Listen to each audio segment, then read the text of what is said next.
When it comes to setting up a playroom, there are quite a few rookie mistakes that I've seen people make. Because I've been able to go into people's homes over the past 6 years, I've learned what those mistakes are and how you can fix them.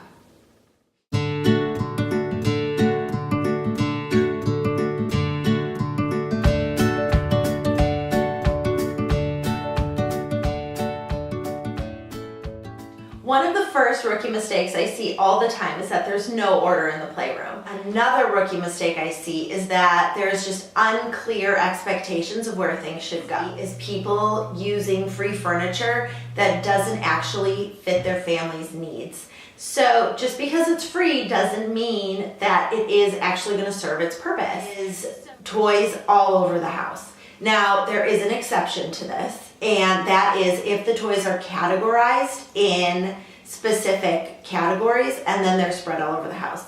If you have a toddler, obviously you're going to need toys all over the house, but you can keep categories of toys in specific areas all over the house. Pushing all the toys just to kind of like one corner of the room so that the room like looks clean is another mistake I see people make all the time.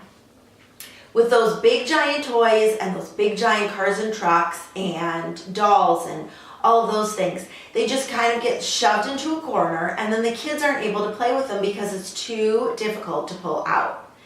Not having a well thought out playroom is another mistake I see people make. Bin size.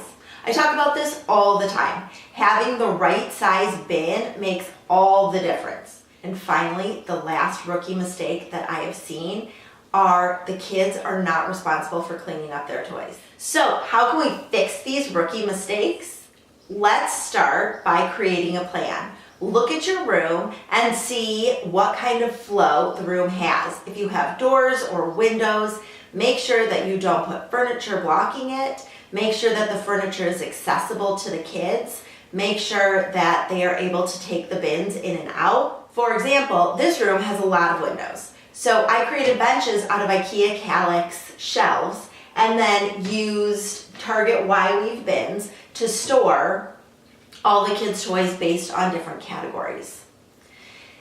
This is an effective way to create a playroom with low windows. If you're looking for a basement, you're going to need more vertical storage and floor space because that's usually where like the riding toys or the sports equipment goes, and so creating a flow in that area.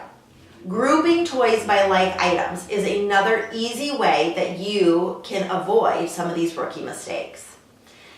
Group toys together based on the type of toy they are. So for example, all of our train stuff is in one bin.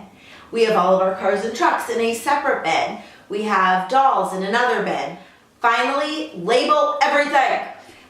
It is the biggest way to keep your entire space organized and to help your kids. It helps so much. I love picture labels for young kids.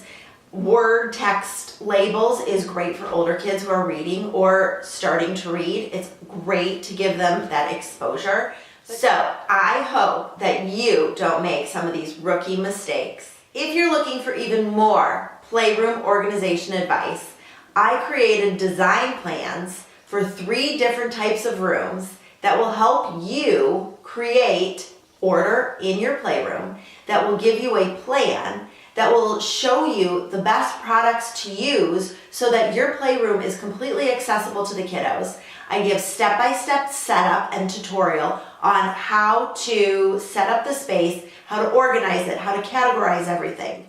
These plans are a culmination of the past 6 years of all the playrooms that I have designed and set up for clients.